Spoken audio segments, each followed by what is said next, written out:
హృదయపూర్వకమైన వందనాలు తెలియజేస్తున్నాము. ఈ సమయంలో దేవుడి వాక్యాన్ని మనం వింటాము. యెషయా గ్రంథము 6వ అధ్యాయము మొదటి వచనం చదువుతున్నాము. రాజైన ఉజ్జియా మృతి నొందిన సంవత్సరమున అత్యున్నతమైన సింహాసనమందు ప్రభువు ఆసీనుడై ఉండగా నేను చూచితిని.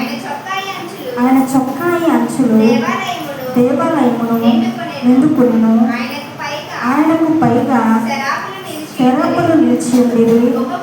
ఒక్కొక్కరికి 6 రెక్కలు ఉండెను. ప్రతివాడు 2 రెక్కలతో తన ముఖమును రెండిటితో తన కాళ్ళను కప్పుకొనుచు 2తో ఎగురుచుండెను. వారు సైన్యములకు అధిపతియగు యెహోవా పరిశుద్ధుడు పరిశుద్ధుడు పరిశుద్ధుడు, సర్వలోకము ఆయన మహిమతో నిండి ఉన్నది అని గొప్ప స్వరముతో గాన ప్రతిగ్రహములు చేయుచుండిరి. ఇక్కడ మనం చూసినట్లయితే భక్తి అనే మాట ప్రపంచంలో ఎక్కడ చూసినా ఏ మూల చూసినా భక్తి అనే మాట వినపడుతూ ఉంది. భక్తికి ఒక్కొక్కరు ఒక్కొక్క నిర్వచనాన్ని ఇస్తూ ఉన్నారు. భక్తి అనేది ఎలా ఉంది అంటే వారు పేరుని ఆరాధిస్తున్నారు, నిజమైన వాటిని ఆరాధిస్తున్నారో లేదో, దేనికి ప్రార్థన చేస్తున్నారో అని తెలియకుండా, దేవుని గురించిన జ్ఞానం లేకుండా తమకు ఇష్టం వచ్చినట్లుగా భక్తి చేసుకుంటూ మేము భక్తి చేస్తున్నామని చెప్పి ఎవరికి వారు తృప్తి పడతా ఉన్నారు. కాబట్టి దేవుని గురించిన అవగాహన ఎవరిలో కూడా లేకుండా పోయింది. మనము ఆరాధించేటప్పుడు రక్షణ పొందిన మనము, మారు మనసు పొందిన మనము, దేవుని సన్నిధికి వస్తున్న మనము, దేన్నైతే మనం ఆరాధిస్తున్నామో, ఎవరిని మనం ఆరాధిస్తున్నామో, ఆయన యొక్క లక్షణాలు ఏంటి, ఆయన యొక్క మనసు ఏంటి, ఆయన యొక్క ఉద్దేశాలు ఏంటి అన్నీ కూడా మనం తెలుసుకుని దేవుని ఆరాధించేవారుగా ఉండాలి. కానీ దేవుని సన్నిధిలో మనం ప్రార్థన చేస్తూ ఉంటాం. మందిరానికి వచ్చినప్పుడు గర్భఫలం లేని వారైతే గర్భఫలం కావాలని ప్రార్థన చేస్తూ ఉంటారు. వివాహాలు జరగాల్సిన బిడ్డలైతే వివాహం కావాలని ప్రార్థన చేస్తూ ఉంటారు. లేకపోతే చదువు అయిపోయిన తర్వాత ఖాళీగా ఉన్నవారు ఉద్యోగం కావాలని ప్రార్థన చేస్తూ ఉంటారు. ఇంకా పరీక్షలు రాసే పిల్లల స్టూడెంట్లు అయితే ఇంక ఎప్పుడు లేని బట్టి పరీక్షలు వచ్చే సమయానికి వచ్చేస్తుంది. ఎప్పుడు పాస్టర్ గారు కనపడరు, కానీ ఎగ్జామ్స్ వచ్చినప్పుడు వచ్చి పాస్టర్ గారు మా నత్తి మీద చేసి ప్రార్థన చేయండి, మేము పాస్ అయిపోవాలని చెప్పి అడుగుతూ ఉంటారు. ఇలా ప్రార్థన అనేది మన అవసరాలకు దేవుని సన్నిధిలో అడుగుతూ ఉన్నాం. కానీ అంతేగాని ప్రభా నువ్వు ఎవరో నాకు తెలియాలి, నిన్ను గూర్చి నేను తెలుసుకోవాలి, నిన్ను గూర్చిన అనుభవ జ్ఞానం నాకు కావాలి అని చెప్పి ఎవరు కూడా అడగలేకుండా ఉన్నారు.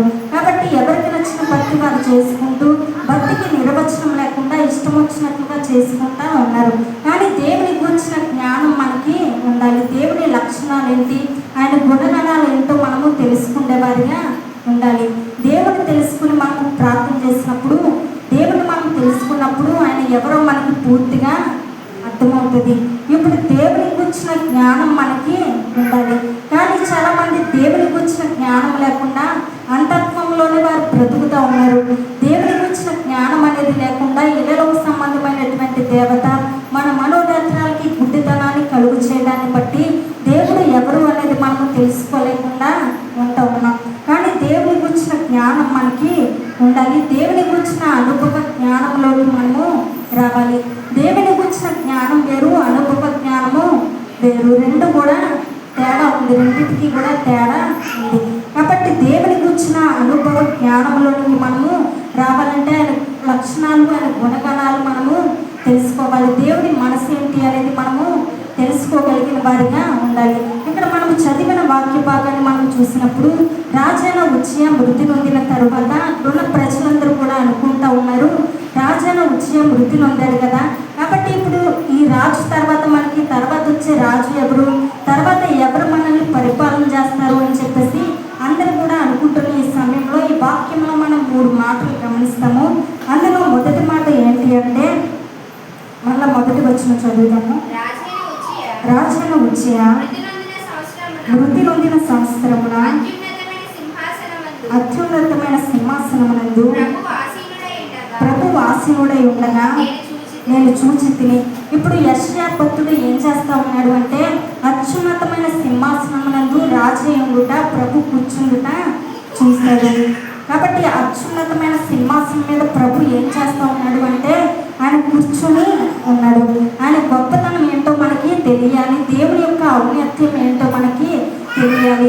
దేవుని గురించిన గొప్పతనం కానీ ఆయన ఔన్నత్యం మనకు తెలిసినప్పుడు దేవుని ఏ విధంగా మనం ఆరాధించాలో, ఏ విధంగా మనం దేవుని సేవించాలో అట్టి విధంగా మనం ఆయన ఔన్నత్యము గొప్పతనం తెలిసినప్పుడు మనము ఆయన్ని నిజంగా వెంబడించగలుగుతాము. అట్టి రీతిలో ఆయన్ని అనుసరించగలుగుతాం. కాబట్టి అత్యున్నతమైన సింహాసనంలో కూర్చుని ఉండుట యెషయా ప్రవక్త చూశాడు. ఈ లోకంలో మనం చూసినప్పుడు ఎన్నో వింతలు మనకి కనపడుతూ ఉన్నాయి. ప్రపంచంలో మనం చూసినప్పుడు రోజు రోజుకి కూడా జ్ఞానం అనేది పెరిగిపోతూ ఉంది. సైంటిస్టులు రోజు రోజుకి ఒక్కొక్క వస్తువులు అనేవి తయారు చేస్తూ ఉన్నారు. కాబట్టి అనేక రకమైన వస్తువులన్నీ కూడా తయారు చేస్తూ ఉన్నారు. కానీ వారు తయారు చేసే ప్రతిదీ కూడా దేంట్లోంచి వచ్చిందంటే దానికి మూలం ఏంటి అంటే దేవుడే దానికి మూలమై ఉన్నాడు. మనం కొన్ని మందుల్ని చూసినప్పుడు ఆ మందులు కొన్ని చెట్లలో నుంచి, మొక్కల్లో నుంచి, కొన్ని చేపల నుంచి తయారు చేస్తూ ఉంటారు. ఈ మొక్కలు, చేపలు ఎవరు సృష్టించారు? దేవుడే సృష్టించాడు. ఇప్పుడు పెట్రోల్ కావచ్చు, డీజిల్ కావచ్చు, ఇవన్నీ కూడా ఎక్కడి నుంచి తీస్తాము? భూమిలో నుంచి మనము తీస్తూ ఉంటాం. మరి భూమిలోంచి తీసినప్పుడు ఈ భూమిని ఎవరు సృష్టించారు? దేవుడే సృష్టించాడు. ప్రతిదానికి కూడా మూలము దేవుడే ఉన్నాడు. అన్ని సైంటిస్టులు అన్నీ కూడా వస్తువులు సృష్టించగలుగుతున్నారు, కానీ మనిషిని మాత్రం ఎవరు కూడా సృష్టించలేకపోతూ ఉన్నారు. అచ్చం మనిషి లాంటి వ్యక్తిని మరొకరిని సృష్టించడం అనేది జరగదు. కానీ దేవుని సృష్టి చాలా అద్భుతము. దేవుడు మాట ద్వారా మాత్రమే అన్నింటినీ కూడా సృష్టించాడు. మాట ద్వారా కలుగును గాక అంటే అన్నీ కూడా మాట ద్వారానే వెంటనే కలిగిపోయాయి. కలగడానికి సమయం పట్టిందా చెప్పండి? ఇప్పుడు పాలు పెరుగవ్వాలంటే సమయం పడుతుంది కదండి. ఆ పెరుగులోంచి మనం వెన్న కానీ నెయ్యి కానీ తీసుకోవాలంటే దానికి కూడా సమయం పడుతుంది. అదంతా కూడా పెద్ద ప్రాసెస్. కాబట్టి దానికి పెద్ద సమయం ఉంటుంది. కానీ దేవుడు మాట ద్వారా అన్నీ కలుగును గాక అన్నప్పుడు దేనికి కూడా సమయం తీసుకోకుండా అన్నీ కూడా వెంటనే కలిగిపోయి ఉన్నాయి. ఈ సృష్టి అంతా కూడా దేవుడు కలుగు చేసింది. దేవుడు లేకుండా ఏది కూడా కలగలేదు. సృష్టికి దేవుడే మూలమై ఉన్నాడు. కాబట్టి ప్రతిదానికి ఎవరు ఏదో తయారు చేసినా దానికి మూలము దేవుడే ఉన్నాడు. కాబట్టి దేవుడు అంటా ఉన్నాడు, భూమిలో నేను సమస్తాన్ని ఏమీ లేనప్పుడు, శూన్యంగా ఉన్నప్పుడు అన్నిటినీ నేను మాట ద్వారా కలుగు చేసి ఉన్నాను. ఈరోజు నీ బ్రతుకు శూన్యంగా ఉంటే, ఒకవేళ నా భవిష్యత్తు ఏంటి అని అంధకారంలో ఉంటే, నేనేమి సాధించలేనేమో, నా జీవితానికి నిరీక్షణ లేదు అనే పరిస్థితిలో ఒకవేళ ఉంటే దేవుడు అంటా ఉన్నాడు, ఏమి లేని శూన్యంలో నేను అన్ని కలుగు చేసినట్లుగా నీ బ్రతుకు ఒకవేళ శూన్యంగా ఉంటే ఆ శూన్యంలోనే గొప్ప గొప్ప కార్యాలు నేను చేయబోతున్నానని దేవుడు చెప్తా ఉన్నాడు. దేవుడి ప్రేమ ఎంత అంటే అది చాలా అత్యున్నతమైనంత ప్రేమ. దేవుడి ప్రేమను ఎవరు కూడా కొనలేరు. ప్రేమ మీద ఎన్నో పాటలు రాస్తూ ఉన్నారు, ఎన్నో పాటలు రాస్తున్నారు. రాసినప్పటికీ కూడా ఇంకా ప్రేమ మీద ఎన్నో పాటలు రాస్తూ ఉన్నారు. ఎన్ని రాసినా కూడా, ఎంత వర్ణించినా కూడా ప్రేమ తక్కువే. దేవుడి ప్రేమ అంత గొప్ప ప్రేమ. ఇప్పుడు దేవుడిని ఒక సింహాసనం మీద కూర్చుని కూడా యెషయా ప్రవక్త చూస్తాడు. చూసిన తర్వాత ఈ లోకంలో చాలామంది రాజులు ఉంటారు. రాజులు ఉన్నప్పుడు వారందరూ కూడా ఒక్కొక్క దంతాలతో వారు సింహాసనాలు తయారు చేసుకున్నట్లుగా, లేకపోతే బంగారంతో వారు సింహాసనాలు తయారు చేసుకున్నట్లుగా మనము చూస్తూ ఉంటాం. ఇప్పుడు దేవుడి సింహాసనం ఏది అంటే యెషయా గ్రంథము 66వ అధ్యాయం 1వ వచనం. యెహోవా ఇలాగూ ఆజ్ఞించుచున్నాడు, ఆకాశము నా సింహాసనము, భూమి నా పాదపీఠము, మీరు నా నిమిత్తము కట్టను ఉద్దేశించు ఇల్లు ఏపాటిది, నాకు విశ్రమ స్థానముగా మీరు కట్టను ఉద్దేశించినది ఏపాటిది. దేవుడు ఒక గదికో లేకపోతే ఒక స్థలానికో అని చెందినవాడు కాదు. కానీ దేవుడు అంటా ఉన్నాడు, ఆకాశము నా సింహాసనము, భూమి నా పాదపీఠము అని చెప్తా ఉన్నాడు. దేవుని వెలుగు ఈ లోకమంతా కూడా ప్రచురించింది. అది ఒక గదికో, ఒక స్థలానికో, లేకపోతే ఒక ప్రాంతానికో, ఒక దేశానికో సంబంధించింది కాదు. కానీ దేవుని వెలుగు ఈ లోకమంతా కూడా ప్రచురిస్తూ ఉంది. అలాగే ఆయన సింహాసనము ఈ ప్రపంచంలో ఆకాశం కంటే కూడా, దేవుని సింహాసనము ఆకాశము, భూమి ఆయన యొక్క పాదపీఠము అని దేవుడు చెప్తా ఉన్నాడు. ఈ లోకంలో చాలా మంది గుడులు, గోపురాలు కట్టించి అందరు కూడా చెప్తా ఉన్నారు, నేను దేవుడి కోసం గుడి కట్టించేశాను, గోపురాలు కట్టించేశాను అని చెప్పి వారు చాలా తృప్తి పడతా ఉన్నారు. ఉన్నారు. కానీ దేవుడు అంటా ఉన్నాడు, నువ్వు కట్టించిన గుడిలో నేను ఉండాలనుకోవట్లేదు, కానీ నీ హృదయం అనే గుడిలో నేను ఉండాలని చెప్పి ఆశపడుతున్నానని దేవుడు అంటా ఉన్నాడు. హల్లెలూయా. దేవుడు మనం కట్టించే గుడుల్లోనో గోపురాల్లోనో ఆయన నివాసం చేయాలనుకోవట్లేదు, కానీ మన హృదయం అనే గుడిలో ఆయన నివసించాలని అనుకుంటా ఉన్నాడు. మన హృదయం ఏంటి అంటే దేవుని యొక్క ఆలయమై ఉన్నది. ఈ విషయం తెలియక చాలా మంది దేహంతో చాలా ఇష్టమైన కార్యాలు చేసుకుంటూ ఇష్టానుసారంగా వారు జీవిస్తూ ఉంటున్నారు. పురుషులైతే తాగుబోతుగా మారి మందు తాగితే వారి జీవితాన్ని పాడు చేసుకుంటూ ఉన్నారు. వారి దేహంలోని వ్యర్థమైన వాటిని అన్నింటినీ కూడా పంపిస్తూ ఉన్నారు. ఎందుకంటే ఈ లోకం మనకి శాశ్వతం కాదు కాబట్టి, కొంతకాలమే ఈ లోకంలో మనం జీవిస్తాము కాబట్టి ఇష్టం వచ్చినట్టుగా మనం జీవించాలి. మన దేహం ఏమి దేవుడి దగ్గరికి వెళ్ళదు కదా, ఈ దేహం మట్టిలోకి భూమిలోకి వెళ్ళిపోతుంది. కేవలం ఆత్మ మాత్రమే ప్రభు దగ్గరికి వెళ్తుంది కాబట్టి మన దేహంతో ఎలాంటి కార్యాలు చేసినా కూడా ఏమీ పర్లేదని చెప్పేసి ఇష్టం వచ్చినట్లుగా శరీర కార్యాలు నెరవేర్చుకుంటూ జీవిస్తూ ఉన్నారు. అందుకే దేవుడు అంటా ఉన్నాడు, మీ దేహము దేవుని యొక్క ఆలయం అని చెప్పి దేవుడు అంటా ఉన్నాడు. మన దేహము దేవుని ఆలయమై ఉన్నది కాబట్టి మనము పరిశుద్ధంగా జీవించాలి. మనం పరిశుద్ధంగా జీవించినప్పుడు ఆ ఆలయంలో దేవుడు నివసించాలని ఆశపడుతూ ఉన్నాడు. కాబట్టి సౌలుని మనం చూసినప్పుడు సౌలు దేవునికి అవిధేయుడిగా జీవించి దేవుని మాటను పక్కన పెట్టి ఇష్టానుసారంగా జీవించినప్పుడు దేవుడు సౌలుని సింహాసనం మీద నుంచి ఆయన దింపించాడు. దింపించిన తర్వాత ఇప్పుడు దావీదుని హృదయానుసారుడైన మనుషుల్ని, ఇప్పుడు దేవునికి ఇష్టానుసారుడైనటువంటి మనుషుల్ని ఇప్పుడు దావీదుని దేవుడు కనుగొని సమూయేలుతో దేవుడు అంటా ఉన్నాడు, సమూయేలు యెషయా ప్రవక్త ఇంటికి నువ్వు వెళ్ళి అక్కడ తన కుమారుల్లో కొన్ని నేను అభిషేకించబోతా ఉన్నాను, నువ్వు వారి ఇంటికి వెళ్ళి అభిషేకించమని దేవుడు చెప్పినప్పుడు సమూయేలు వెళ్ళి దావీదుని అభిషేకిస్తాడు. అభిషేకించిన తర్వాత దావీదుని దేవుడు సింహాసనం మీద సౌలుని దించి సౌలుకి బదులుగా దావీదుని సింహాసనం మీద కూర్చోబెడతాడు. కూర్చోబెట్టిన తర్వాత ఇప్పుడు ఏం జరుగుతుంది అంటే, ఇప్పుడు అబ్షాలోము దావీదు కుమారుడైనటువంటి అబ్షాలోము అనుకుంటాడు, నా తండ్రిని ఈ సింహాసనం నుంచి ఎలాగైనా దింపించి ఆ సింహాసనం మీద నేను కూర్చోవాలి అని చెప్పేసి అబ్షాలోము అనుకుని తన తండ్రి మీద హత్య ప్రయత్నాలు ఎన్నో చేస్తాడు. హత్య ప్రయత్నాలు ఎన్నో చేసినప్పుడు నిజానికి ఈ లోకంలో మనం చూసినప్పుడు, అధికారులను చూసినప్పుడు, వారి సింహాసనం మీద ఉన్నప్పుడు, వారి పరిపాలనలో ఉన్నప్పుడు మనం చూస్తే వారిని కొంతమంది చంపాలని వారిని మీద హత్యా ప్రయత్నాలు అనేవి జరుగుతూ ఉంటాయి. కానీ వారికి దేవుడు భద్రత అనేది ఇస్తూ ఉంటాడు. ఇప్పుడు దేవుడే దావీదుని సింహాసనం మీద కూర్చోబెట్టాడు. సింహాసనం మీద కూర్చోబెట్టిన తర్వాత ఆ సింహాసనం మీద నుంచి తింపాలని చెప్పి అబ్షాలోము ప్రయత్నాలు చేశాడు. ప్రయత్నాలు చేసినప్పుడు ఆ సింహాసనం మీద దేవుడే దావీదుకి భద్రత అనేది ఇచ్చాడు.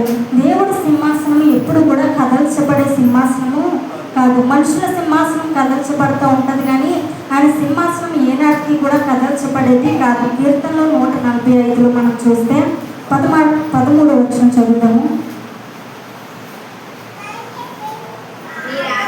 నీ రాజ్యము శాశ్వత రాజ్యము, నీ రాజ్య పరిపాలన తరతరములు నిలుచును. దేవుని యొక్క రాజ్య పరిపాలన ఎలాంటిది అంటే ఒక సంవత్సరమో ఒక 5 సంవత్సరాలు ఉండేది కాదు, కానీ అది తరతరాలు కూడా నిలిచేటటువంటి సింహాసనము. అధికారులు మనం చూసినప్పుడు వారు అధికారంలోకి వస్తారు, ఒక 5 సంవత్సరాలు దేశాన్ని పరిపాలిస్తారు, తర్వాత వారు పక్కకి వెళ్ళిపోతారు, వారి సింహాసనం కూలిపోతుంది. కానీ దేవుని సింహాసనం మాత్రం ఎప్పటికీ కూలంది, అది తరతరాలు కూడా నిలిచి ఉండేటటువంటి సింహాసనము. యెషయా గ్రంథము 6వ అధ్యాయం 3వ వచనం చదువుదాం. వారు సైన్యములకు అధిపతి యెహోవా పరిశుద్ధుడు పరిశుద్ధుడు పరిశుద్ధుడు, సర్వలోకము ఆయన మహిమతో నిండి ఉన్నది అని గొప్ప స్వరముతో గాన ప్రతిగానములు చేయుచుండిరి.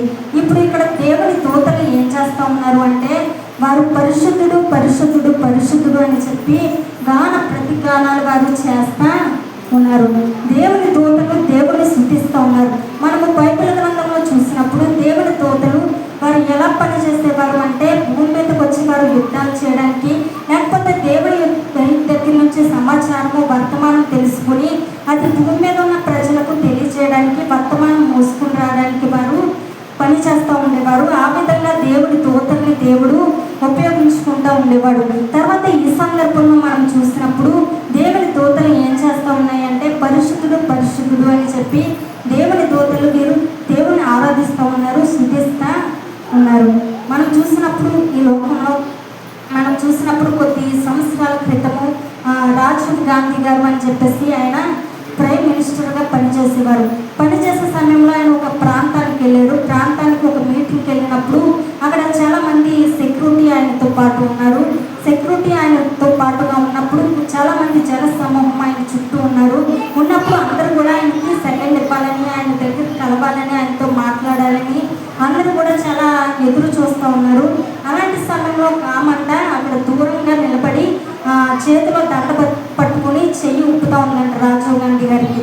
అది చూసినప్పుడు రాజీవ్ గాంధీ గారు అనుకున్నారు, ఈమె ఎవరో నన్ను కలవాలని చెప్పి నాతో మాట్లాడాలని చెప్పి చాలా ఆశగా ఉంది అని చెప్పేసి ఆమెని పిలిపించండి అని చెప్పి పక్కన ఉన్న వారితో చెప్పారంట. చెప్పినప్పుడు అందరూ చాలామంది ఇంకా ఆయనతో మాట్లాడాలని ఎదురు చూస్తూ ఉన్నారు. కానీ ఈయన కన్నులు మాత్రము ఆమె మీద పడ్డాయి. పడినప్పుడు అక్కడ ఉన్న వారితో చెప్పి ఆమెను పిలిపించాడంట దగ్గరికి. పిలిపించినప్పుడు ఆమె దండ తీసుకుని రాజీవ్ గాంధీ గారి దగ్గరికి వచ్చింది. దగ్గరికి వచ్చిన తర్వాత ఇప్పుడు ఆ దండ వేసి దాంతో పాటుగా ఆమె చేతిలో ఏముందంటే బాంబు ఆమెతో పాటుగా ఉంది. ఆ దగ్గరికి వచ్చినప్పుడు బటన్ నొక్కినప్పుడు అది పేలిపోయి అక్కడే రాజీవ్ గాంధీ గారు చనిపోయారు, ఆమె కూడా చనిపోయింది. ఇలాంటి పరిస్థితులు అధికారులకి చాలా ఏర్పడుతూ ఉంటాయి. ఇలాంటి సమయంలో దేవుని దూతలు ఏం చేస్తూ ఉంటాయంటే భద్రత అనేది మనకి కలుగు చేస్తూ ఉంటుంది. దేవుడు సైన్యములకు అధిపతి కదా. మరి దేవుని సైన్యం ఏంటి అంటే దేవదూతలే దేవుని యొక్క సైన్యము. కాబట్టి ఈ సైన్యము ఏం చేస్తూ ఉంటుంది అంటే మనల్ని కాపాడుతూ ఉంటుంది.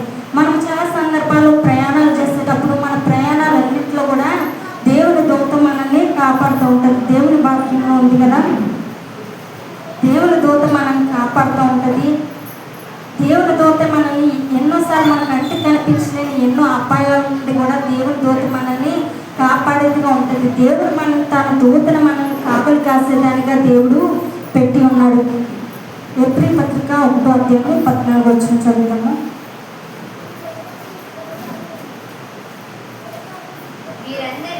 వీరందరూ రక్షణ స్వాస్యము పొందబో వారికి పరిచారము చేయుటకై పంపబడిన సేవకులైన ఆత్మలు గారా. ఇప్పుడు దేవుని దూతలు ఎలా ఉన్నాయంటే మనకి పరిచారం చేయడానికి పంపబడినటువంటి ఆత్మలుగా దేవుని దూతలు ఉన్నాయి. అందుకే కీర్తనలో కూడా దావీదు ఒక భక్తుడు అంటాడు, ఈ పాదములకు రాయి తగలకుండా వారిని తమ చేతుల మీద ఎత్తి పట్టుకుందరు. మన ప్రతి మార్గంలో కూడా దేవుని దూతకి ఆయన ఆజ్ఞ ఇస్తూ ఉన్నాడు. కాబట్టి ప్రతి సందర్భంలో కూడా మన పాదాలకు రాయి కూడా తగలకుండా దేవుని దూత మనల్ని పట్టుకుని నడిపిస్తా ఉంది. మన కంటికి కనిపించేవి ఉన్నైతే కనబడని అపాయాలు ఎన్నెన్నో మనకి కలుగుతూ ఉంటాయి. అలాంటి సమయంలో కూడా దూత వచ్చి మనల్ని కాపాడి ఎన్నో సందర్భాల్లో అది కంచి వేసి మన పాదాలకు రాయి తగలకుండా ఎన్నో సందర్భాల్లో కంచి వేసినట్లుగా మనము గమనించగలుగుతూ ఉంటాం. కాబట్టి ప్రతి సందర్భంలో కూడా దేవుడి దూతలు మనల్ని కాపాడుతూ ఉన్నాయి. కాబట్టి మనం చూసినట్లయితే ఒక వ్యక్తి అంట 75 సంవత్సరాలు వచ్చిన వ్యక్తి అంట. 75 సంవత్సరాలు వచ్చినటువంటి ఒక వ్యక్తి అతనికి మరి ఊపిరితిత్తుల వ్యాధి, అతనికి సమస్య అనేది కలిగి హాస్పిటల్కి వెళ్ళాడంట. హాస్పిటల్కి వెళ్ళిన తర్వాత కొన్ని రోజులు హాస్పిటల్లో ఉన్నప్పుడు ఆక్సిజన్ అతనికి పెట్టారంట. ఆక్సిజన్ పెట్టిన తర్వాత ఇంకా హాస్పిటల్ నుంచి ఇంటికి పంపించేటప్పుడు పిల్లి కాగితం అతను చేతికి ఇచ్చారంట. చేతికి ఇచ్చినప్పుడు ఆ కాగితాన్ని చూస్తే ఆ వ్యక్తి చాలా ఏడుస్తూ ఉన్నాడంట. ఏడుస్తూ ఉంటే హాస్పిటల్లో ఉన్న వాళ్ళందరూ కూడా అన్నారంట, బాబు ఎందుకు ఏడుస్తున్నప్పుడు ఈ కాగితం చూసి, ఒకవేళ నువ్వు బిల్లు కట్టలేని పరిస్థితుల్లో ఉన్నావా, అంత సామర్థ్యం నీకు లేదా, పేదవాడిగా ఒకవేళ అలా అయితే మాతో చెప్పు, మేము తగ్గిస్తాము, ఏదో చేస్తాము అని చెప్పేసి ఎందుకు ఏడుస్తున్నావని అక్కడ ఉన్న వారందరూ కూడా అడిగారంట. అడిగినప్పుడు ఆ వ్యక్తి చెప్పాడంట, లేదు ఈ రోజుకి నాకు 75 సంవత్సరాలు వచ్చాయి, కొన్ని రోజులు హాస్పిటల్లో ఉన్నందుకే ఇంత బిల్లు వచ్చింది కదా, మరి రోజు ఆక్సిజన్ దేవుడు నాకు ఫ్రీగా ఇస్తున్నాడు కదా, ఇన్ని రోజులు కూడా మరి నాకు చక్కని ఆరోగ్యాన్ని దేవుడు ఇచ్చి నడిపించాడు కదా, దేవుడికి నేను ఏమీ ఇవ్వలేదు కదా, ఉచితంగానే దేవుడు నాకు ఆక్సిజన్ గాలి అన్నీ కూడా అందిస్తున్నాడు అని చెప్పి దేవుడు చేసిన మేలుకి నాకు కన్నీళ్ళు వస్తున్నాయని చెప్పేసి ఆ వ్యక్తి చెప్పాడంట. నిజమే, దేవుడు మనకి ఎన్నో ఉచితంగా ఎన్నో మేలులు మన పట్ల దేవుడు చేస్తూ ఉన్నాడు. మన కంటికి కనపడిన ఎన్నో కార్యాలు దేవుడు మనకి చేస్తూ ఉన్నాడు. కానీ మనం దేవుడికి ఏదైనా ఇస్తున్నామా చెప్పండి? దేవుడికి మనం ఏమైనా ఇస్తున్నామా? ఫ్రీగా దేవుడు మనకు అన్నీ కూడా చేస్తూ ఉన్నాడు. ఒక షాపింగ్కి వెళ్ళామనుకోండి, చాలా డబ్బులు చాలా ఖర్చు పెడతా ఉంటాం. పర్స్ నుంచి 1000 రూపాయలు, 500, 3000 అంతకు మించి తక్కువ మనము తీయం. షాపింగ్లు కానీ వాటికి కానీ ఎన్నో డబ్బులు మనం ఖర్చు పెడతా ఉంటాం. కానీ దేవుడి దగ్గరికి వచ్చేసరికి పర్స్ నుంచి 10 రూపాయలు తీయడానికి మనకి చాలా ఆలోచన ఉంటుంది. పెద్ద కాగితాలన్నీ కూడా పక్కన ఉంటాయి. 10 రూపాయల నోట్ ఎక్కడుంది, చిన్న కాగితం ఎక్కడుంది అని చెప్పి మనము వెతుకుతూ ఉంటాం. దేవుడికి మనము ఏమి ఇవ్వకపోయినా కూడా దేవుడు మనకి ఉచితంగా అన్నీ కూడా మనకి దేవుడు సమకూరుస్తూ ఉన్నాడు. కాబట్టి దేవుడి మేలుకి మనం ఎంతగా దేవుడిని స్తుతించాలి చెప్పండి? ప్రతి క్షణం కూడా దేవుడు మనకి భద్రత ఇస్తూ ఉన్నాడు, కాపుదల ఇస్తూ ఉన్నాడు. ఆయన దూతకి ఆజ్ఞాపించి ఎప్పటికెప్పుడు మనల్ని కాపాడుతూ ఉన్నాడు. ఇంత చేసిన దేవుడికి మనం ఏమైనా చేయగలుగుతూ ఉన్నామా? దేవుడి మేలుని బట్టి మనం ఎప్పుడు కూడా దేవునికి కృతజ్ఞతాస్తుతులు మనము చెల్లించే వారిగా ఉండాలి. యోవేలు గ్రంథము 2వ అధ్యాయము 25వ వచనం చదువుదాం.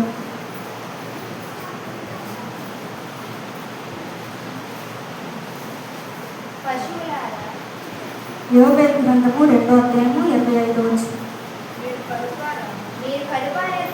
మీరు కడుపారా తిని తృప్తి పొంది మీ కొరకు వింత కార్యములను జరిగించిన మీ దేవుడైన యెహోవా నామమును స్తుతించున్నట్లు నేను పంపిన మిడతలను, గొంగళి పురుగులను, పెసర పురుగులను, చీడ పురుగులను అను నా మహాసైన్యము తినివేసిన సంవత్సరముల పంటను మీకు మరల ఇత్తును. మనం చదివిన ఈ వాక్య భాగంలో 4 రకాల పురుగులు మనకి కనపడుతూ ఉన్నాయి. ఒకటి మిడతలు, తర్వాత గొంగళి పురుగులు, చీడ పురుగులు, పెసర పురుగులు మనకు కనపడుతూ ఉన్నాయి. ఈ పురుగులన్నీ కూడా వ్యవసాయం చేసే వారికి అయితే బాగా తెలుస్తుంది. వ్యవసాయం చేసే వారికి ఈ పురుగులన్నీ కూడా మంచి ప్రధాన శత్రువులు. ఎందుకు వ్యవసాయం చేసే వారికి ఈ పురుగులు శత్రువులు అంటే, వారికి చేతికొచ్చిన పంటని పురుగులు పాడు చేస్తూ ఉంటాయి, నాశనం చేస్తూ ఉంటాయి. కాబట్టి ఈ పురుగులు ప్రధాన శత్రువులు. వ్యవసాయం చేసే వారికి పురుగులు బాగా ఈ పురుగుల గురించి తెలుస్తూ ఉంటుంది. ఇప్పుడు ఈ పురుగుల గురించి దేవుడు అంటా ఉన్నాడు, ఈ పురుగులు నా మహాసైన్యము అని చెప్పి దేవుడు అంటా ఉన్నాడు. ఈ సృష్టి అంతా కూడా దేవుని యొక్క సృష్టి. ఈ సృష్టి అంతట్లో కూడా ఆయన సైన్యము. అయితే ఈ సైన్యంలో ఇది కూడా, ఈ పురుగులు కూడా దేవుని యొక్క సైన్యమై ఉన్నాయి.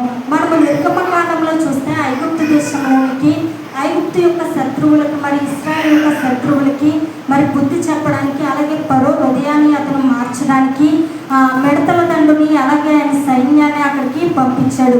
మిడతల దండుని పంపించాడు, అలాగే పేలు పంపించాడు, అలాగే కప్పలు కూడా దేవుడు పంపించాడు. ఆ సైన్యాన్ని వారి మీదకి పంపించడానికి దేవుని యొక్క మహాసైన్యాన్ని దేవుడు వాడుకుని ఉన్నాడు. కాబట్టి ఈ సృష్టి అంతా కూడా ఆయన మహాసైన్యమై ఉన్నది. ఇప్పుడు సృష్టి కనుక మనిషి మీద తిరగబడింది అనుకోండి, మనిషి బ్రతకగలగా చెప్పండి? జరిగిన రోజుల్లో తుఫాన్ వచ్చింది కదా, భయంకరమైనటువంటి తుఫాను. అందరూ కూడా వరదల చేత చాలామంది పీడించబడ్డారు. వరదలతో చాలామంది బాధలు పడతా వచ్చారు. నిజానికి ఇటువంటి తుఫాన్లో చాలామంది కొట్టుకుపోవడం అనేది కూడా, నీటిలో కొట్టుకుపోవడం, ప్రాణాలు కోల్పోవడం అనేది కూడా జరిగింది. మరి దేవుడి సృష్టి కనుక మనం మీద తిరగబడింది అనుకోండి, మనం ఎవరో కూడా బ్రతకలేము. కాబట్టి సృష్టి అనేది, ఈ సైన్యము దేవుని సృష్టి ఉన్నది. కాబట్టి యెషయా గ్రంథం ఒకసారి చదువుదాము.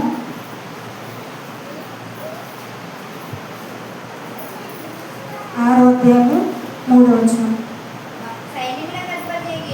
వారు సైన్యములకు అధిపతి యెహోవా పరిశుద్ధుడు, పరిశుద్ధుడు, పరిశుద్ధుడు, సర్వలోకము ఆయన మహిమతో నిండి ఉన్నది అని గొప్ప స్వరముతో గాన ప్రతిగానములు చేయుచుండిరి. ఇప్పుడు దేవుని చూసినప్పుడు ఆయన సృష్టి మనకి ఆయన సృష్టి కనుక మనం తిరగబడితే మనం ఏమాత్రం కూడా బ్రతకలేము. కానీ ప్రజలు ఎలా ఉన్నారు అంటే, నా ఇష్టం వచ్చినట్లు జీవిస్తానని చెప్పి మన ఇష్టాలు నెరవేర్చుకుంటూ ఉన్నారు. ఎందుకంటే దేవుడు క్షమించేవాడు కదా, దేవుడు ప్రేమమూర్తి కదా, కరుణా కాబట్టి మనం ఎలా జీవించినా కూడా చెల్లిపోతుంది, దేవుడు క్షమించేస్తాడులే అని చెప్పి ఇష్టానుసారంగా ఎవరికి వారు జీవిస్తూ ఉన్నారు. ఆదివారం ఒక్కరోజు దేవుని మందిరంలోకి వస్తారు, తప్పులు పాపాలు ప్రభు క్షమించు నేను పాపనని చెప్పేసి ఒక్కరోజు ప్రార్థన చేస్తారు. మళ్ళా సోమవారం నుంచి శనివారం వరకు మళ్ళా అదే పాపంలో పడి అదే పాపంలో వారు జీవిస్తూ ఉంటారు. కాబట్టి దేవుడు మనల్ని క్షమించేవాడే, ప్రేమించేవాడే, కానీ ఆయన న్యాయం తీర్చేవాడు కూడా అయి ఉన్నాడు. మన యొక్క పాపానికి ఆయన పరిహారం కూడా ఒక రోజున మనకి ఇస్తాడనే విషయాన్ని మనము గుర్తుపెట్టుకోవాలి. ఇక్కడ మనం చదివిన వాక్య భాగంలో పరిశుద్ధుడు పరిశుద్ధుడు పరిశుద్ధుడు అని దేవుని దూతలు 3 సార్లు వారు పలుకుతూ ఉన్నారు, దేవుని స్తుతిస్తూ ఉన్నారు. 3 సార్లు ఎందుకు దేవుని స్తుతిస్తూ ఉన్నారు అంటే ఆ వాక్యంలో ఉన్నటువంటి తీవ్రత అంత గొప్పదిగా ఉంది.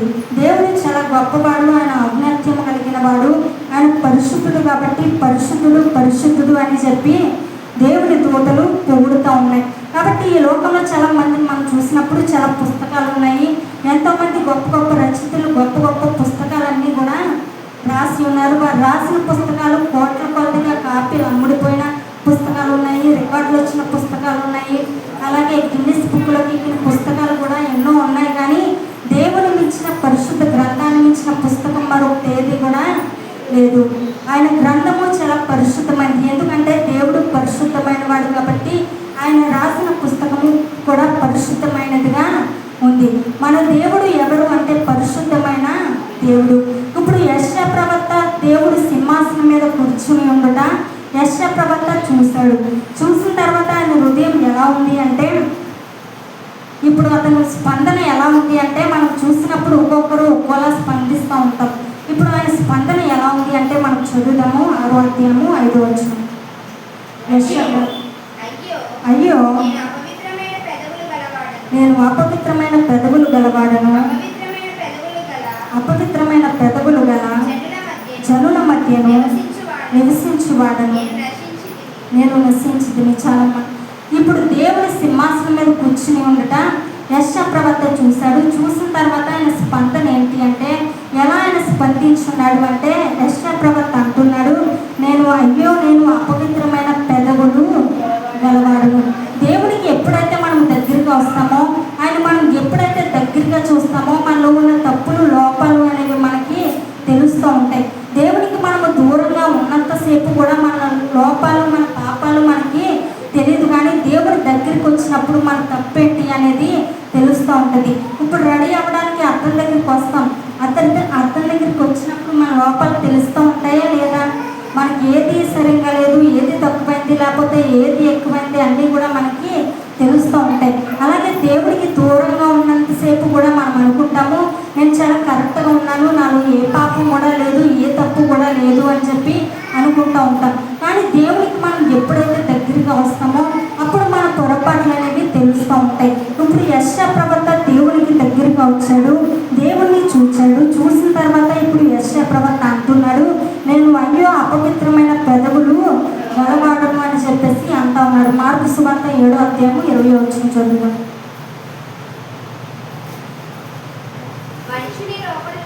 మనుషుని లోపల నుండి బయట వెళ్ళున్నది మనుషుని అపవిత్రపరచును, లోపల నుండి అనగా మనుషుల హృదయముల నుండి ఆలోచనలను, జారత్వములను, దొంగతనములను, నరహత్యను, వ్యభిచారములను, లోపములను, చెడుతనములను, కృత్రిమమును, కామ వికారములు, మత్సరములు, దేవదూషణయు, అహంభావమును, అవివేకమును వచ్చును.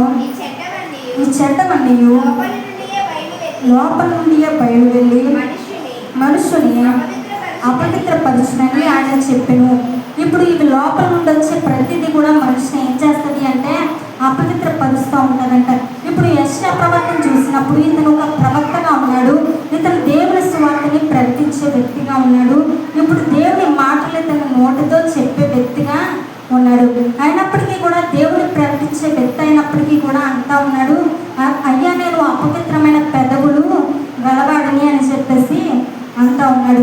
ఎందుకంటే దేవుని ముఖదర్శనం చేసిన తర్వాత, దేవుని స్వరూపాన్ని అతను చూసిన తర్వాత అతనిలో ఉన్నటువంటి తప్పేంటో తెలిసి అంటున్నాడు. ఉన్నాడు. చాలా మంది దేవుని మందిరానికి వస్తూ ఉంటారు, ప్రభువాని ప్రార్థన చేస్తూ ఉంటారు, పరిశుద్ధుడా పరిశుద్ధుడా అని దేవుని పిలుస్తూ ఉంటారు, గొప్పవాడా అని దేవుని స్తుతిస్తూ ఉంటారు, యేసయ్య అని అదే నోటితో పలికి దేవుని స్తుతిస్తూ ఉంటారు. కానీ అదే నోటితో బయటకు వెళ్ళిపోయిన తర్వాత పచ్చి బూతులు చెప్పేవారు కూడా ఉన్నారు, వ్యక్తమైన మాటలు పలికేవారు కూడా ఉన్నారు. ఏ నోటితో అయితే నువ్వు దేవుని స్తుతించావో అదే నోటితో వ్యక్తమైన మాటలు పలకడానికి ఆ నోటిని వాడుకునే వాళ్ళు కూడా ఉన్నారు. అపవిత్రమైన మాటలు, ఇతరుల గురించిన అపవిత్రమైనటువంటి మాటలు, చాలా మందిని బాధపరిచే మాటలు, కొంతమందిని కిందపరిచే మాటలు మాట్లాడుతూ ఉంటారు. తర్వాత ఏంటి ఎలా మాట్లాడేవంట అని ఎవరైనా అన్నారనుకోండి, నేనెప్పుడు మాట్లాడాను అని చెప్పేసి జోకులు చేస్తూ ఉంటారు కదండి. అందుకే ఈ మధ్యకాలంలో అందరికీ కూడా రికార్డులు అనేవి ఉన్నాయి, మాటలన్నీ కూడా రికార్డ్ చేస్తూ ఉన్నారు. ఎందుకంటే మరి అబద్ధాలు చెప్పేస్తున్నారు కదా, గోకులు చేస్తున్నారు. తర్వాత అనాల్సినవన్నీ కూడా అంటూ ఉంటారు. తర్వాత మేము అన్నామా, ఏదో కావాలని అనలేదండి, నోరు జారిపోయి అన్నాం, పొరపాటుగా ఏదో నోట్లో నుంచి ఆ సమయానికి ఏదో అలా వచ్చేస్తుంది అంతే, అనాలని అనలేదని చెప్పి పోకరిస్తూ ఉన్నారు. అందుకే భార్య భర్తలకు గొడవలైనా ఎవరికి గొడవలైనా అందరికీ కూడా ఎవరి దగ్గర ఒక ఫోన్ ఉంటుంది, ఎవరి ఫోన్లో వారు రికార్డులు చేసుకోవడానికి ఉంటుంది. ఎందుకంటే రికార్డ్ చేసినప్పుడు ఇప్పుడు వచ్చి అన్నారనుకోండి, పోకరించిన తర్వాత మళ్ళీ మా తప్పు ఏమీ లేదని నేను పోకరిస్తున్నారు కదా, అందుకే రికార్డు పట్టుకుని వచ్చారనుకోండి, ఆ రికార్డ్ చూపిస్తారు. రికార్డ్ చూపించిన తర్వాత ఇంక పోకరించడానికి అవకాశం ఉండదు కదా, మేము అనలేదు అని చెప్పేస్తున్నారు కాబట్టి రికార్డు. ఇప్పుడు రికార్డ్ చూపించిన తర్వాత చెప్పలేదు అనడానికి ఉండదు కాబట్టి తర్వాత ఏదో సమయానికి అలా అనేసామని అనాలని తర్వాత కవర్ చేసుకోవడం, ఇలా వ్యర్థమైన మాటలతో మనిషిని బాధపరిచే మాటలు మాట్లాడుతూ ఉన్నాం. వ్యర్థమైన మాటలు మాట్లాడుతూ నీ పెదవులతో పాపం చేస్తూ ఉన్నాం. అందుకే భక్తుడు అంటూ ఉన్నాడు, నేను వ్యర్థమైన పెదవులు గలవాడిని అని చెప్పేసి అంటూ ఉన్నాడు. నిజానికి మనుషులను ఏమన్నా అనాలంటే మన హృదయంలో విషయం లేకుండా అంటామా చెప్పండి? మన హృదయంలో ఏ మచ్చరం లేకుండా ఎవరిని ఏమి కూడా అన్నాం. ఎవరినైనా ఏదైనా అనాలి అంటే విషయం మన హృదయంలో ఉంది కాబట్టే అంటూ ఉంటాం. హృదయం నిండిన దాన్ని బట్టి నోరు మాట్లాడు. కాబట్టి విషయంతో నింపబడి కపటమైన మాటలు, ఇష్టానుసారమైన మాటలు, అబద్ధపు మాటలు మాట్లాడుతూ అపవిత్రమైన మాటలతో నీ పెదాలను ఎందుకు మోసం చేసుకుంటూ ఉన్నావు? భక్తుడు అందుకే చెప్తున్నాడు, నేను అపవిత్రమైన పెదవులు గలవాడిని చెప్పి ఒప్పుకుంటూ ఉన్నాడు. తర్వాత అంటూ ఉన్నాడు, యెషయా గ్రంథం 5వ అధ్యాయం 20వ వచనం ఒకసారి చదువుదాము. కీడు మేలునియు మేలు కీడనియు చెప్పుకొని చీకటి వెలుగనియు వెలుగు చీకటనియు ఎంచుకుని వారికి శ్రమ. చేదు తీపనియు తీపి చేదనియు ఎంచుకున్న వారికి శ్రమ. ఇప్పుడు ఎవరైనా వస్తే, ఇప్పుడు ఇంట్లో గొడవలు అవ్వచ్చు, లేకపోతే బయట గొడవలు అవ్వచ్చు, ఇలాంటి ఏ గొడవలైనా కూడా నాదేం తప్పు లేదు, అంతా తప్పు నీదే అని చెప్పి ఇతరుల మీద తప్పులు దోసేస్తూ ఉంటాం. మనం మాత్రం చాలా పరిశుద్ధులుగా ఉన్నట్లుగా ఉంటాం. మన తప్పులు మాత్రం ఎప్పుడు కూడా దేవుని సన్నిధిలో ఒప్పుకునే వారిగా ఉండము. కానీ దేవుని సన్నిధిలో మన తప్పులు ఒప్పుకోవాలి. ఎవరైతే తప్పులు దాచిపెట్టుకుంటాడో దాచిపెట్టుకున్నవాడు వర్ధిల్లాడు, కానీ తప్పులు ఒప్పుకుని విడిచిపెట్టువాడు కనికరం పొందుతాడు. కాబట్టి మనము తప్పులు ఒప్పుకునే వారిగా ఉండాలి, కానీ వాటిని దాచిపెట్టుకునే వారిగా ఏమాత్రం కూడా ఉండడానికి వీల్లేదు. కాబట్టి వ్యర్థమైన పాపాలు చేస్తామని అనుకుంటాము, చెడు మార్గంలో నడుస్తూ ఇదే మంచి మార్గం అని చెప్పేసి అనుకుంటూ ఉంటాం. చెడు పనులు చేస్తూ ఇదే మంచి పనులు అని చెప్పేసి అనుకుంటూ ఉంటాం. చేదు తీపనియు తీపి చేదనియు చెప్పుకున్న వారికి శ్రమ. చాలామంది తప్పులు చేస్తాం, మేము చాలా కరెక్ట్గా ఉంటున్నామని చెప్పేసి, చాలా మంచి మార్గంలో నడుస్తున్నామని చెప్పేసి అనుకుంటూ ఉంటారు. చెడు ఏంటో కూడా గమనించలేని వ్యక్తులుగా ఉన్నారు.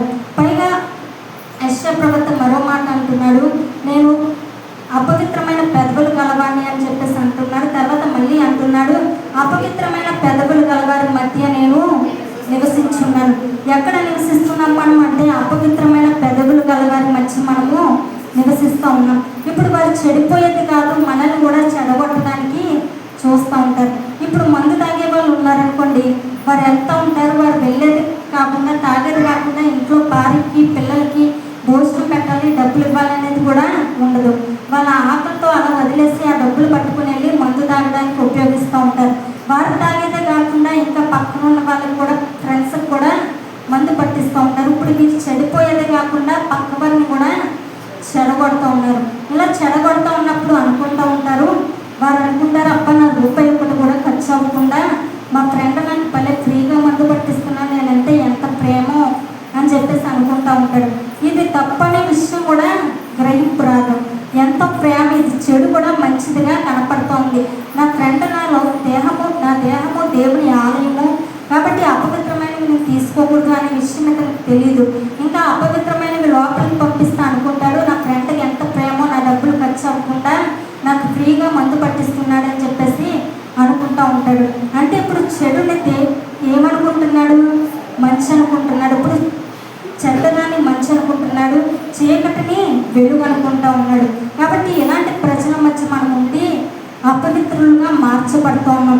సినిమాకి వెళ్దాం రారా అని చెప్పి చెడగొడుతూ ఉంటాడు. సినిమాకి వెళ్తారు, టికెట్లు కూడా వాళ్ళే తీస్తారు. అప్పుడు మా ఫ్రెండ్స్కి చాలా ప్రేమ, టికెట్లు కూడా తీస్తున్నారని చెప్పేసి ఎంతో పొంగిపోతారు, ఎంతో ప్రేమ ఉందనుకుంటారు. కానీ వారు నిన్ను పాపంలోకి లాగుతున్నారు, నిన్ను అపవిత్రతలో పడేస్తున్నారనే విషయం మనకి అర్థం కాదు. కాబట్టి ఈ లోకం మనం ఎలాంటి వారమంటే అపవిత్రమైన పెదవులు గలవారము, అలాగే అపవిత్రమైన పెదవులు గలవారి మధ్యన మనము నివసించేవారిగా ఉన్నాము. యెషయా గ్రంథము 6వ అధ్యాయము 6వ వచనం చదువుదాం. అప్పుడు ఆ శరాపులలో ఒకడు తన బలిపీఠం మీద నుండి కారుతో తీసిన నిప్పును చేత పట్టుకుని నా యుద్ధకు తిరిగి వచ్చి నా నోటికి దాన్ని తగిలించి, నీ పెదవులకు తగిలిన కనుక నీ పాపమునకు ప్రాయశ్చిత్తమాయెను, నీ దోషము తొలగిపోయేను అనెను. ఇప్పుడు యెషయా ప్రవక్త అంటున్నాడు, నేను అపవిత్రమైన పెదవులు గలవాడు, అపవిత్రమైన పెదవులు గలవారి మధ్యన నేను నివసించబడును అని చెప్పి తన పాపాన్ని, తన లోపాన్ని ఇప్పుడు దేవుడు సింహాసనం మీద కూర్చుని ఉండగా చూసినప్పుడు అతనికి తెలిసింది, ఒప్పుకున్నాడు. ఒప్పుకున్న తర్వాత ఇప్పుడు దేవుడు అంటా ఉన్నాడు, నువ్వు అపవిత్రమైన పెదవులు గలవాడైతే నీ పాపాన్ని తొలగించడానికి నా దగ్గర ఒక మార్గం ఉంది అని చెప్పేసి దేవుడు అంటా ఉన్నాడు. ఆయన రక్తంలో మన యొక్క ప్రతి పాపాన్ని కూడా కడగాలని దేవుడు ఆశపడుతూ ఉన్నాడు. నేను పాపని అని దేవుడి సన్నిధికి వచ్చి నువ్వు ఒప్పుకుంటే ఎలాంటి పాపంలో నువ్వు జీవించినా కూడా నీ పాపాలు కడగడానికి ఆయన రక్తము సిద్ధంగా ఉంది. కాబట్టి మనం దేవుడి సన్నిధికి వచ్చినప్పుడు మన పాపాలు మనము ఒప్పుకునేవారిగా ఉండాలి. అపవాది మనల్ని సమస్యలో పడేస్తూ ఉంటుంది, చిక్కులు పెడతా ఉంటుంది. అలాంటి చిక్కులు పెట్టే సమస్యల నుంచి మనము విడుదల పొందేవారిగా ఉండాలి. ఇశ్రాయేల్ ప్రజలు మనం చూసినప్పుడు ఇశ్రాయేల్ ప్రజలు ఎర్ర సముద్రాన్ని దాటాల్సిన పరిస్థితి వారికి ఏర్పడింది. వెనకాల చూస్తేమో శత్రువు సమూహము, ఎదురు చూస్తేమో ఎర్ర సముద్రము. రెండు పరిస్థితుల మధ్య కూడా వారికి ఏం చేయాలో అనేది తెలియకుండా ఉన్నారు. కానీ ఆ చిక్కులు పడిన సమస్యల్లో దేవుడే తొలగించి వారికి ఎర్ర సముద్రంలో మార్గాన్ని దేవుడు ఏర్పాటు చేసి వారిని ముందుకు నడిపించాడు. కాబట్టి నువ్వు ఎలాంటి సమస్యలు, ఎలాంటి చిక్కులు పడిన సమస్యల్లో ఉన్నా దాని నుంచి విడిపించడానికి దేవుడు సమసిద్ధుడిగా ఉన్నాడు. ఆఖరిగా ఒక మాట చూసి మనం ముగించుకుందాము. 1 యోహాను పత్రిక 1వ అధ్యాయము 7వ వచనం.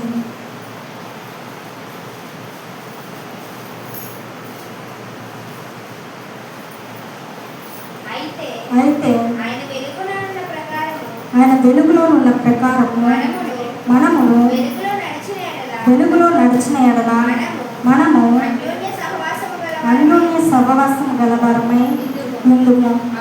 అప్పుడు ఆయన కుమారుడైన యేసు రక్తము ప్రతి పాపం నుండి మనలను పవిత్రులుగా చేయును. యేసు రక్తం ఎలా ఉందంటే ప్రతి పాపం నుండి కూడా మనల్ని పవిత్రులుగా చేయడానికి సిద్ధంగా ఉంది. అయితే దేవుడి వాక్యాన్ని మనము నమ్మగలగాలి. దేవుడు మనల్ని పవిత్రపరచగలుగుతున్నాడు, అనే రక్తంలో మనల్ని కడుగుతున్నాడు అనే నమ్మకం మనకి కలగాలి. కానీ అన్నీ నమ్ముతాము, కానీ దేవుడి వాక్యానికి వచ్చేసరికి నమ్మకం అనేది మనకి కుదరకుండా పోతుంది. ఆ క్రీమ్ రాసుకోండి తెల్లగా అయిపోతారు అంటే వెంటనే నమ్మేస్తాం, ఆ క్రీమ్ రాసుకుంటాం. తర్వాత ఈ చిటక పాటించండి ఒళ్ళు తరిగిపోతుంది, సన్నపడతారు అంటే అది పాటించేస్తూ ఉంటాం. అన్నీ మనం చేస్తూ ఉంటాం, కానీ అక్కడికి వెళ్ళండి, ఇక్కడికి వెళ్ళండి, ఆ మేలు జరుగుతుంది, ఈ మేలు జరుగుతుంది అంటే అక్కడికి వెళ్ళిపోతూ ఉంటాం. అన్నీ నమ్ముతాం, కానీ దేవుడి వాక్యానికి వచ్చేసరికి దేవుడి వాక్యాన్ని మాత్రం మనం నమ్మం. అన్ని పాపాలు కడుగుతాడండి దేవుడు,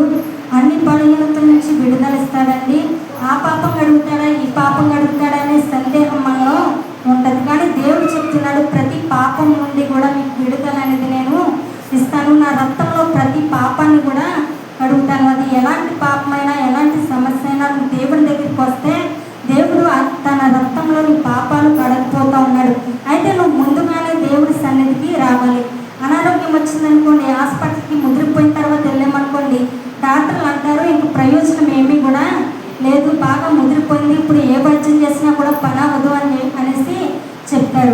కాబట్టి మన పాపాలన్నీ కూడా ముదిరిపోయిన తర్వాత మన దేవుడి సన్నిధికి వస్తే ఎలాంటి ప్రయోజనం ఉండదు. కానీ నీ పాపం చిన్నగా ఉన్నప్పుడే నువ్వు దేవుడి సన్నిధికి వచ్చి నీ పాపాలు కడిగే వ్యక్తిగా ఉండాలి. నీ దేవుడి సన్నిధిలో నీ పాపాలు ఒప్పుకుంటే ఆయన తన రక్తంలో కడిగి నిన్ను పరిశుద్ధపరచాలని దేవుడు కోరుకుంటూ ఉన్నాడు.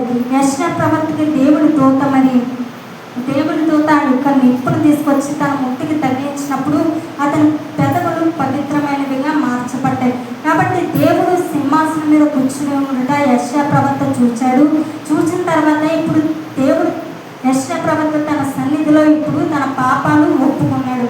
కాబట్టి దేవుడి సన్నిధికి మనం ఇంకా ఒప్పుకోవట్లేదు అంటే, మనం ఇంకా సరపట్లేదు అంటే దేవుడికి నువ్వు ఇంకా దగ్గరగా రాలేదనే అతను. నీ ఆత్మీయ స్థితి ఇంకా బాగుపడలేదు, నువ్వు ఆత్మీయంగా ఇంకా ఎదగలేదు, దేవుడికి నువ్వు ఇంకా దూరంగా ఉన్నావనే అర్థం. నువ్వు ఇంకా దూరంగా ఉన్నావు కాబట్టే దేవుడి సన్నిధిలో నీ పాపాలు ఇంకా నువ్వు ఒప్పుకోలేకపోతూ ఉన్నావు. కానీ దేవుడి సన్నిధికి నువ్వు దేవుడికి దగ్గరికి వచ్చినప్పుడు నీ పాపాలు తేటగా నీకు తెలుస్తాయి. నువ్వు ఏ విషయంలో తప్పిపోయావో తెలుస్తుంది. కాబట్టి క్రైస్తవులుగా ఉన్న మనము దేవుని గురించిన అనుభవ జ్ఞానం మనకి ఉండాలి. ఆయన సృష్టి అంతటినీ సృష్టించిన గొప్పవాడు, ఆయన మహత్సము కలిగిన వాడు అనే అనుభవ జ్ఞానంలోకి మనము రావాలి. క్రైస్తవులమైన మనము అవి ఇవ్వండి ఇవి ఇవ్వండి అని కాదు, కానీ ప్రభాని నువ్వు కూర్చిన జ్ఞానం నాకు కావాలి అని చెప్పి దేవుడి సన్నిధిలో ప్రార్థించేవారిగా, దేవుడి సన్నిధిలో మనం సరి చేయబడేవారిగా ఉండాలి. అట్టి భాగ్యం దేవుడు